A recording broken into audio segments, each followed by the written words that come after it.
শক্তিশালী একজন নবী ছিল। উনি মালাকুল মাউতকে বলেছিলেন, মালাকুল মাউত, আমার মৃত্যুর সামান্য কিছু আগে আমারে বইলো, আমার একটা কাজ আছে। মালাকুল মাউত মৃত্যুর কিছু সময় আগে এসে বলল, সুলাইমান, সময় শেষ, অল্প কিছু সময় বাকি, কি করবেন করেন।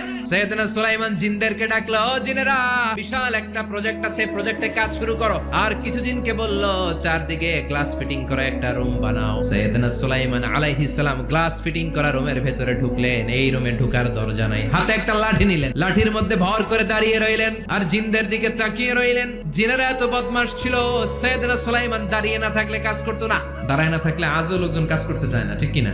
সুলাইমান আলাইহিস সালাম লাঠির মধ্যে ভর দিয়ে দাঁড়িয়ে রইলেন আর বললেন, কাজ করো। জিনেরাও কাজ শুরু করলো। ওদিকে মালাকুল মাউত এসে বলো, সুলাইমান, সময় তো শেষ। সুলাইমান বলে, সমস্যা নাই, রূহ কবজ করো।